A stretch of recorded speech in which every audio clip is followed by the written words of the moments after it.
Good morning. Well, good afternoon, everybody. Sorry, it's not morning anymore. Apologies for being just a couple minutes early. I have two very brief things for you at the top, and then happy to dive right into your questions. So I want to bring Russia's so-called filtration operations back to your attention ahead of the UN Security Council meeting this afternoon, where Ambassador Linda Thomas-Greenfield will deliver remarks on behalf of the United States. Filtration is a dehumanizing word describing a massive campaign that the Kremlin has launched to imprison, forcibly depart, or disappear those Ukrainian citizens Moscow decides could be a potential threat to their control over Ukraine. The tactics Russia has used to collect information are invasive, and victims of filtration are given no choice but to submit or face dire consequences. Russia has systematically used the practice of forced deportations previously, and the fear and misery it evokes for people forced to live under the Kremlin's control are hard to overstate. We have newly downgraded information about how, over the course of this conflict, Russia has increasingly relied on infrastructure, including facilities, technology, and transportation, to accommodate hundreds of thousands of Ukrainian citizens who have been and will be processed through these filtrations operations. Behind me is a map that DNI just made public earlier today, laying out some of these filtrations operations. Russian forces and Russian proxies in Russian-controlled Ukraine are using dedicated information technology to support filtration operations, including online databases, tools, equipment to support the gathering of biometric data and facial recognition and tracking and monitoring of Ukrainian cell phones.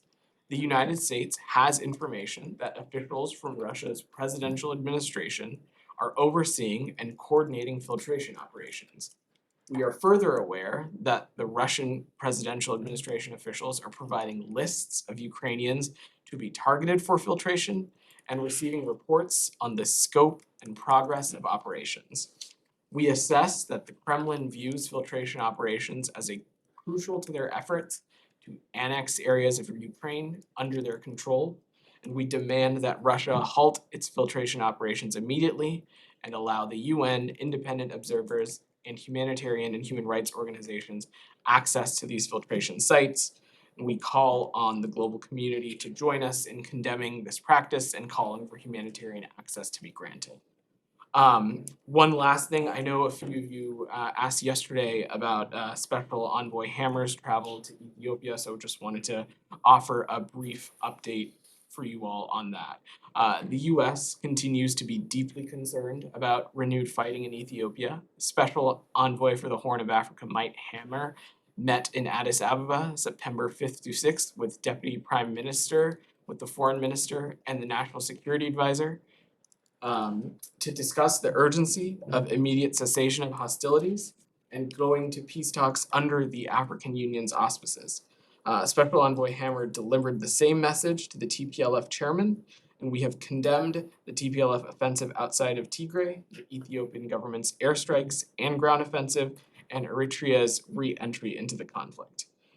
In the coming days, as part of the ongoing diplomatic effort, Assistant Secretary for African Affairs Molly Fee, Special Envoy Hammer, and other U.S. diplomats will be consulting with the African Union, as well as key actors in the region, the UN, the EU, and UK envoys. Our goal is to mobilize diplomatic efforts to press the government and the TPLF to halt immediately their military offensives and for Eritrea to withdraw to its borders. There is no military solution to this conflict. The only path forward is for the parties to pursue a negotiated settlement through peace talks. The Ethiopian people have suffered tremendously from this conflict. As the largest donor, the U.S. is committed to continuing to provide its life-saving humanitarian assistance to those in need affected by the resumption of conflict.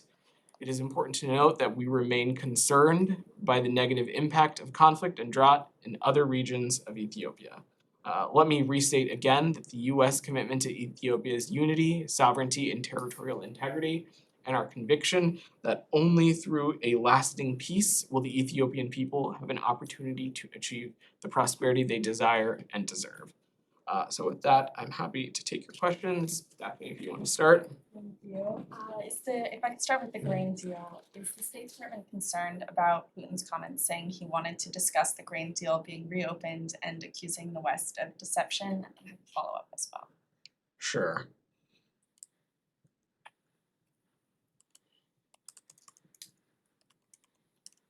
So a couple of things. The Black Sea Grain Initiative is a humanitarian arrangement to bring desperately needed food to the world's hungry populations. The U.S. Did not offer, nor did it provide any sanctions relief in exchange for Russia's participation in the Black Sea Grain Initiative.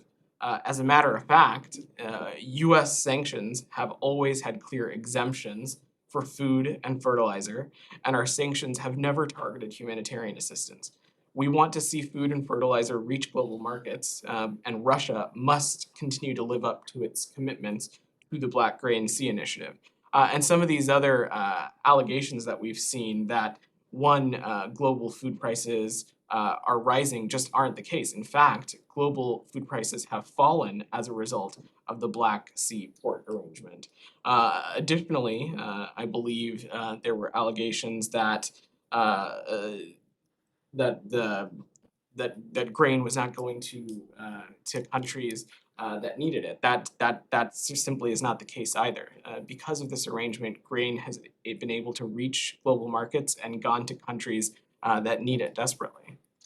Okay, and UN and Russian officials met in Geneva today to discuss Russian complaints that Western sanctions were impeding the ability to export grain and fertilizer. Did the U.S. also meet with UN official Rebecca Grinspan in Geneva on the issue, and have you discussed this with the Russians? What specific sanctions relief are they asking for? Yeah, I don't have any additional specifics to read out on any potential meeting, but what I would reiterate again is that we did not provide or offer any sanctions relief in exchange for participation in this initiative. And as I've said, there has always been a clear exemption for food and fertilizer, and our sanctions never target humanitarian assistance. Russia? Alex, still on Russia, Ukraine? Yeah, thank you, Vedant. Staying on Putin, he made a number of statements today. Broadly speaking, do you see his statements as part of his war strategy? Particularly when he was talking about, lift the sanctions or else. That language. Do you think, based on your assessment, is he blackmailing the West? I'm not going to categorize his comments one way or the other. I think what it's important to look at here is Russia's actions. And what their actions have been deeply problematic, starting with the unjust and unlawful invasion of Ukraine, their initial reluctance to allow grain to leave ports of Ukraine. What this is really about is their actions. And so what I would reiterate again is that this Black Sea Grain Initiative is a humanitarian arrangement to bring desperately needed food to the world's hungriest population. And any allegation or notion that our sanctions are standing in the way of that are just simply not true, because we have always had clear exemptions for food and fertilizer. And back to the filtration operations, if you don't mind. Sure. You mentioned some technology, tools, equipment. Based on your assessment, is Russia alone in this, in terms of the sort of those tools that Russia has been using? Is Russia what? Is Russia alone in this, or is Russia cooperating with China, Iran? I'm not going to speculate on anything beyond what I shared initially at the top. Still on Russia, Ukraine, the Jody? filtration camps as well. Does the U.S. consider this to be a war crime? And if so, how do you intend to hold Russia accountable for this? And have you assessed that Putin himself is involved in these filtration camps? I don't have any specifics on who might be involved, other than to reiterate that clearly it's members of the presidential administration. We know that there have been activities that could be categorized as war crimes that have happened by Russian Federation forces over the course of this conflict, but I don't have anything additional to offer. Russia. Your side, go ahead. IAEA. So, go ahead. Report to the IAEA on Zaporozhye. Yeah. Okay. Now the Russians are saying that the inspector have determined that the attacks are actually Ukrainian attacks. Do you have any comment on that? So, That's what the inspectors allegedly said. We continue to appreciate the extraordinary efforts of the IAEA in their efforts to continue to maintain a presence at the ZNPP to assess its safety and security. I will note again, as I noted yesterday, that it is Russia that is unjustly and illegally and unlawfully infringing on Ukrainian territorial integrity and Ukrainian sovereignty by being present at the ZNPP. I know the IAEA put out a report yesterday. Our experts are continuing to review that report and its recommendations, and we continue to call on and support Ukraine's call for a demilitarization zone surrounding the ZNPP facility. Right, but I understand all this, but do you agree or you refute the notion that it is actually the Ukrainians who have been attacking in the last few days? I mean, we're talking about a short period of time, the plant and putting in jeopardy the contents and so on that might cause something akin to Chernobyl. Sure, Said. I think we've been very clear from the onset that any kind of military or violent activity near a nuclear power plant is unsafe. But I would reiterate again that Russia is the country that is illegally infringing on Ukrainian territorial integrity and sovereignty by being present at the ZNPP. Jenny, you had a question? Yes, on the follow of Russia's ambassador to the United Nations refutes U.S. claims about Russia's purchase of arms from North Korea. How would you respond to this? Yesterday, You're saying the UK? no, North Korean arms. No. I know. Which ambassador are you saying? I mean, Russian ambassador to United Nations. Got it. Understood. So I don't have any comment to offer on that, but what I will reiterate again and what we said yesterday is that we believe the Russian Ministry of Defense is in the process of purchasing millions of rockets and artillery shells from North Korea for use on the battlefield in Ukraine. This purchase indicates that the Russian military continues to suffer from severe supply shortages in Ukraine, which is in large part a consequence of our export controls and sanctions. And we expect that Russia could try to purchase additional North Korean military equipment going forward. He said this is not true, it's false. So how are you going to verify it? Well, we believe that it is true, and this is rooted in the important work being done by our intelligence community, but I don't have anything else to offer on that from And one here. more, is there any update about the special representative Sung Kim meeting with his counterpartners, South Korea and Yeah, so as I mentioned yesterday, Special Representative Sung Kim was in Tokyo. He met with his counterparts from the ROK and Japan earlier today, to discuss how to address the DPRK's ballistic missile and weapons of mass destruction program. We, of course, place a lot of importance on this trilateral cooperation. It is integral to our efforts in attempting to achieve the complete denuclearization of the Korean Peninsula, as well as we continue to take necessary action to address the threat that Pyongyang poses to the U.S. and our allies as well. Thank you. Vedant, Nadia, go ahead. Let me go to Iran. Sure. So the Israeli press are reporting that the administration told Prime Minister Lapid that any potential deal with Iran is off the table. Yesterday, the EU chief diplomatic, if you wanted, Mr. Borrell said that the deal could be in danger.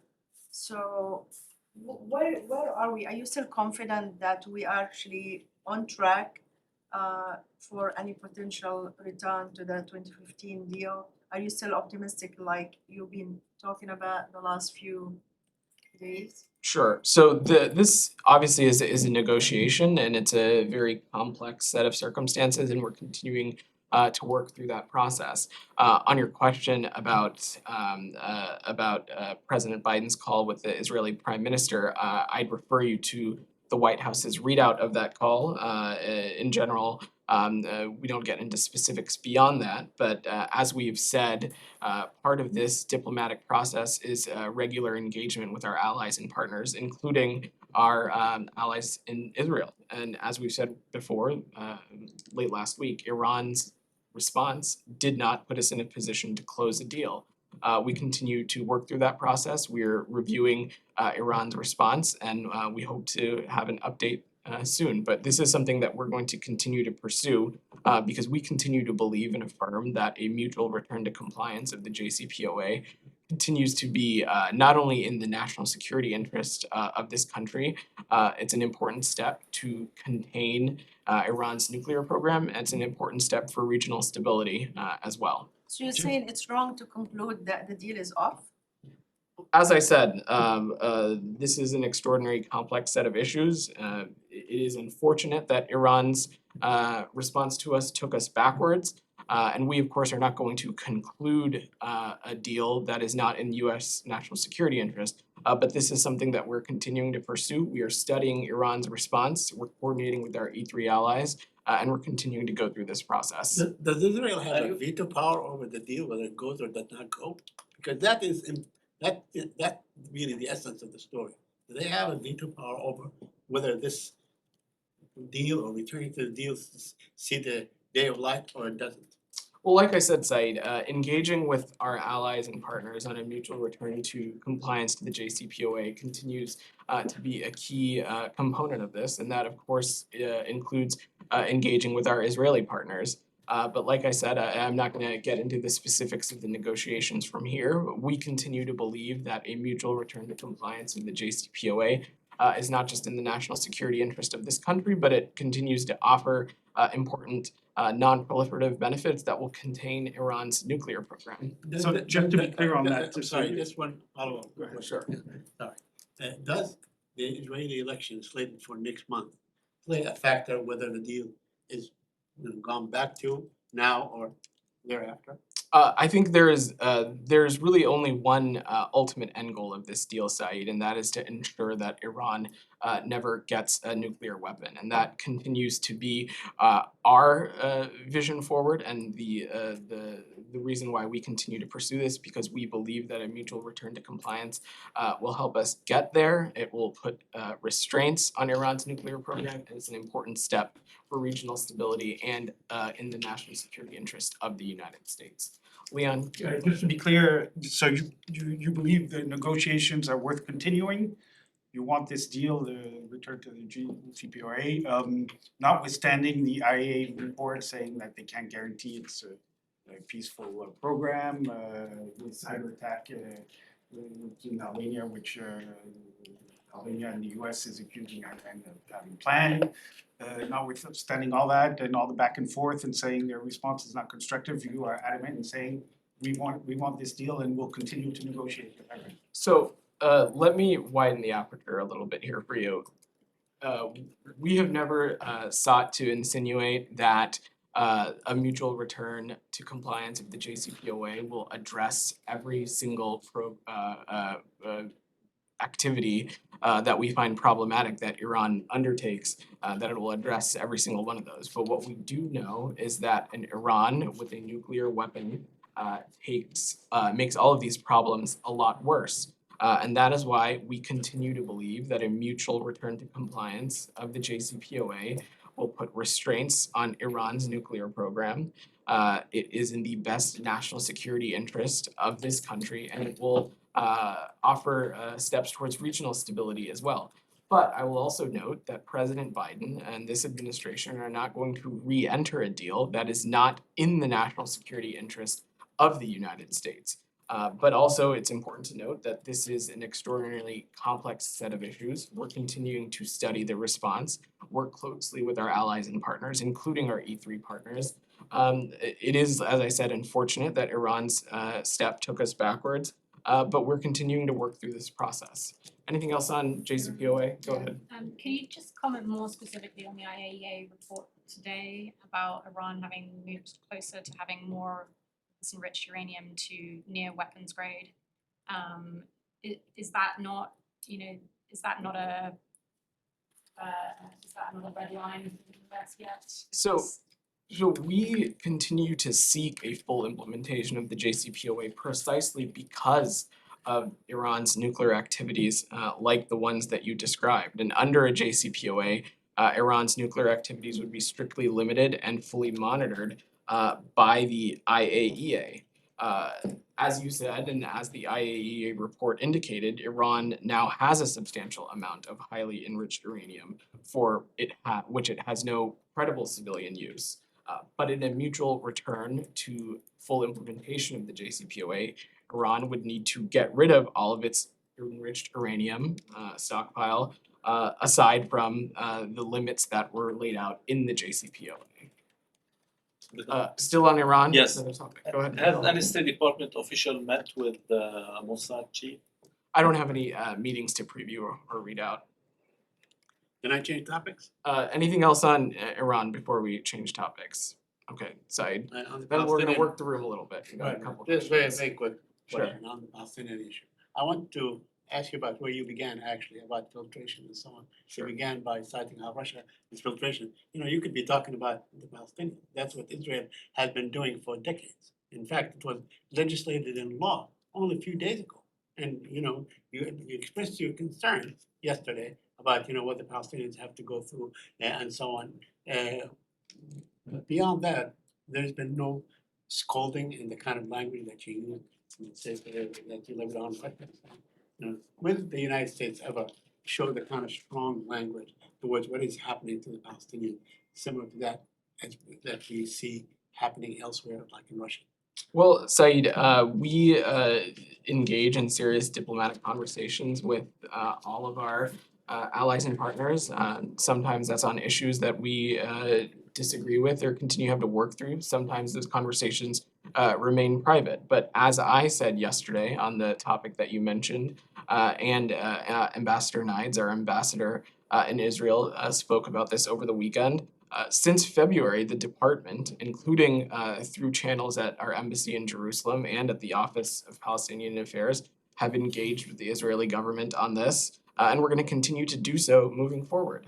As I said yesterday, we continue to have significant concerns with the published protocols that were published yesterday, particularly regarding COGAT's role in determining whether individuals invited by Palestinian academic institutions are qualified to enter the West Bank, and as well as the potential impact it could have on family unity. This is something we're continuing to work on, and we've engaged directly with our respective counterparts on this. Can I follow up on Israel for a Sure. second? Israel signaled opposition today to US calls to review rules of engagement in the occupied West Bank. The US has repeatedly called for accountability over journalist Shireen Abu's death. If Israel resists reviewing rules of engagement, how will accountability be achieved? I'm not going to, I don't have anything additional to provide beyond the extent at which I talked about this yesterday, but to reiterate, we continue to underscore the importance of accountability in this case, and we're going to continue to press our Israeli partners to closely review its policies and practices on the rules of engagement and consider additional steps that will mitigate risk in this circumstance.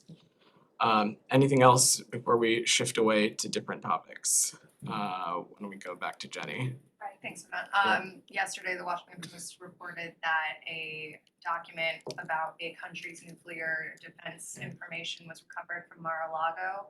Has the State Department been briefed on which country this was, the contents of that document? Are you concerned it could damage bilateral relations with whatever country this is? I don't have anything to offer on that. This is a Department of Justice activity, and so I would refer you to them and let them speak to this. Is it Shannon? a damage assessment? Same topic. Given that the report is out there though, is there any concern within the department that this could alarm foreign governments and perhaps jeopardize intelligence sharing?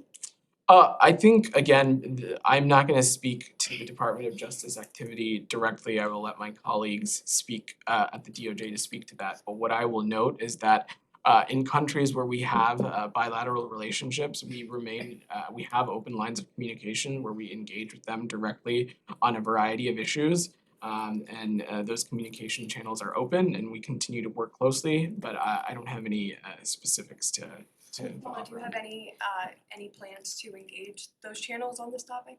I don't have anything to preview on this right now. Just to clarify, is the state involved at all into a damage assessment? Because that's what the State Department does. I understand, but I just I don't have anything to offer on the DOJ investigation. I appreciate that. Let's go back to Michelle and then we'll. Yeah, any readout on Assistant Secretary Barbara Leaf in Iraq today?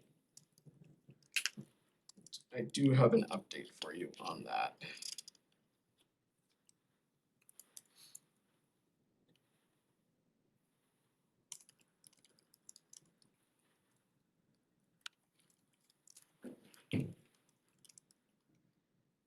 So as we noticed over the weekend, Assistant Secretary Leaf is in Iraq and is meeting with a range of Iraqis and Iraqi political leaders, both in Baghdad and Erbil. In her meetings, Assistant Secretary Leaf expressed U.S. support for Prime Minister Kadami's call to hold a constructive dialogue to help resolve the current political and economic crisis and urged all parties to attend. She is focused on advancing U.S. support for Iraq's sovereignty, stability, and security, and this includes working to advance the U.S.-Iraq Strategic Framework Agreement to support areas in which we can collaborate together, including energy, education, and infrastructure as well. Just to make sure, you said Prime Minister Kadami? Yes. Yes. Lalit, let's go to you. Assistant Secretary of State for South and Central Asian Affairs is in India these days. Do you have a readout of his meetings, who he met and what he discussed there? Yeah, so Assistant Secretary of State Liu is leading a U.S. delegation to India from September 5th to 8th, and this is to deepen the U.S.-India Comprehensive Global Strategic Partnership. This delegation will meet with Indian officials. They will discuss ways in which the U.S. and India can expand our cooperation to support a free, open, connected, prosperous, and resilient Indo-Pacific. We also understand that Assistant Secretary Liu will engage in roundtable discussions with senior business executives about how India can realize its full economic potential over the next 25 years and become a central hub in global supply chains as well. Let's go in the back. On Assistant Secretary Leaf's visit to Iraq, I know you just had it read out, but where does the U.S. stand on the political impasse? Do you see in the current political environment that Iraqi leaders can form a government that As I spoke to this a number of weeks ago, we do not view this as a U.S. issue. It's an Iraqi issue, and our posture has continued to be calling on calm and calling for peace amid some of the demonstrations. And ultimately, what we want to see is a strong, united, resilient, and sovereign Iraqi state. We regard Iraq as a vital partner on a number of issues, and a partner with whom we do many things across the region, whether it be food security, water security, addressing climate change, and among other things as well. And then in Erbil, she also discussed energy issues between Kurdistan region and Baghdad. I know that you're saying the Iraqi formation of the government is not a U.S. issue, but then this one has some sort of U.S. angle where there are a lot of American companies, or some American companies, that are working in Kurdistan region and threatened by a Iraqi Supreme Court's ruling. Where do you guys stand on that? Do you want to see the continuation of American energy companies working in Iraq? Sure. So to take a little bit of a step back for the rest of the room, as you mentioned, Assistant Secretary Leaf is taking a number of meetings with political leaders in Iraqi Kurdistan to strengthen the enduring relationships between the U.S. and the people of the IKR. Assistant Secretary Leaf is emphasizing the urgency of resolving Iraq's political impasse in an inclusive way, including the importance unity among the Kurdish parties in forging a more secure, democratic, and prosperous future. On your question about the energy, we encourage the parties to determine a way forward that supports existing and future investment and advances the interests of the Iraqi people, including those in the Kurdistan region as well. One more quick question. Sure. Does this visit has to do anything with the number of letters that you guys have been getting from Congress and Senate members asking you to engage Iraqi government and Kurdistan government at the highest level? Sorry, I didn't hear The that. question I was asking was, did this visit have to do anything with the number of letters that you've been receiving from Senate and Congress? I wouldn't assign a connectedness to that. I think, again, this is an issue that we are paying very close attention to, and that's why Assistant Secretary Leaf is in the region as well. Let's go in the back. Let me just go back to the Russian EPRK. Okay. In addition to the purchase, Russia had asked North Korea to send workers to reconstruct the Donbass and the eastern region of the Ukraine. So what is your reaction to Russia and North Korea strengthening their ties? And does the US consider any additional sanctions against North Korea? Well, we're certainly not going to preview any actions, and I think in recent weeks we have seen Russia rely on states like the DPRK and Iran in ways that are deeply problematic, and everyone, not just in the region but around the world, should be concerned with Russia closening alliances to such countries. But on your questions about the workers, I think we addressed this a number of weeks ago. But to reiterate, DPRK workers dispatched overseas, including to Russian-controlled areas of Ukraine, would be in clear violation of UN Security Council resolutions. And these resolutions highlight that the revenue generated from overseas DPRK workers would essentially contribute to the DPRK's weapons of mass destruction and ballistic missiles program. And all UN member states are required to repatriate DPRK nationals. One more question about North Korea. So after the trilateral meeting of the special representatives in Tokyo, what is the latest assessment of the United States on the possible nuclear test by North Korea?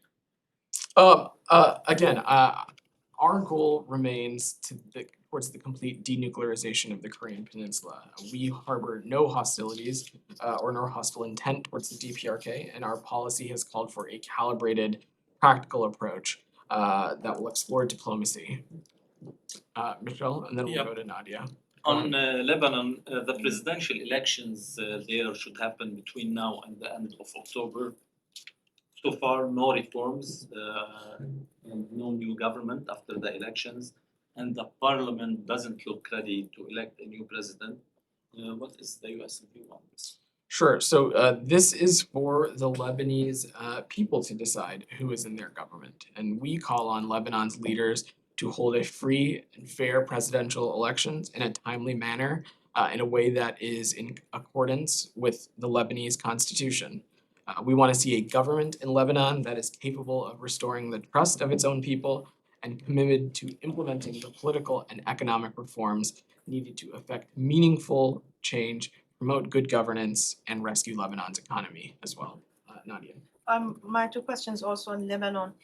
Iran offered to give free fuel to Lebanon to avoid sanctions and any transaction. Would you welcome that? What's your comment on that? Do you think this is a good idea? Well, we think that any activity that could skirt sanctions would be deeply problematic.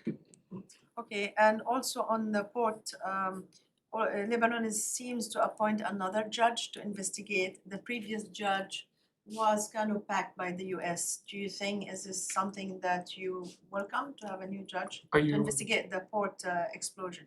I don't have any updates to offer you on that from here, but I'm happy to check back with the team and see if we can get you something. Alex? Thanks, Vedant. Do you have any concern on Turkey's parroting of Russian propaganda, which raised eyebrows in the region? As I mentioned yesterday, they blame sanctions, for energy crisis. And today, President Erdogan was quoted as saying the West is provoking, quote unquote, Russia. How much do these statements reflect the current state of Turkish-US relationship? Is there any miscommunication, lack of coordination? Where is this coming from, your assessment? So I think it's important to note that we view Turkey as a vital and key NATO ally and partner, and they played a really important role in the implementation of this Black Sea Grain Initiative, which again, I would reiterate, is a humanitarian arrangement bringing desperately needed food to the world's hungry populations. And again, there has always been clear exemptions on food and fertilizer, and our sanctions have never targeted humanitarian assistance. Are you planning to meet with Turkish officials to discuss this misunderstanding or? I don't have any meetings to preview, but as a key NATO ally, we are in touch with our counterparts in Turkey on a regular And lastly, basis. any comment or concern on upcoming China-Russia leaders meeting in Uzbekistan next week?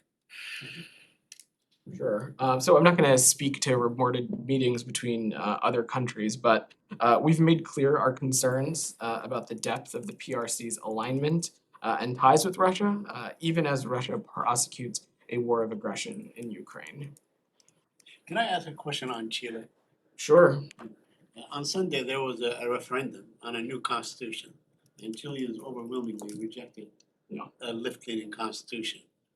After 3 years of debate and so on. Do you have any comment on that? Did you issue a statement? So I believe we might have spoken about this earlier in the week, but the Chilean people have again demonstrated Chile's commitment to democracy, and we remain committed to supporting Chile as it continues the democratic process of building a more perfect nation that expands prosperity and opportunity for all Chileans. So let's finish up with Leon. Just to follow up to the Erdogan question, so I mean, he's clearly publicly accusing the West of imposing sanctions on Russia that are not helpful. Provocative is the word used. So I mean, and you're saying now that he's, of course, Turkey is an ally and the Black Sea deal and all that, but do you find his comments, do you disagree formally with those comments? Do you find them helpful, not helpful? I mean, give us some feedback. What's important to note to any country and to anybody talking about this is that the U.S. did not offer or provide any sanctions relief in exchange for participation in the Black Sea Grain Initiative. And we have been clear from the very beginning that we have exemptions for food, for fertilizer, and our sanctions have never targeted humanitarian assistance. We want to see food and fertilizer reach global markets. We think this has been a very important development that has allowed grain to get to people in countries who need it most. And now it's up to Russia to live up to its commitment of this initiative. Right. Thanks, everybody. Thank you.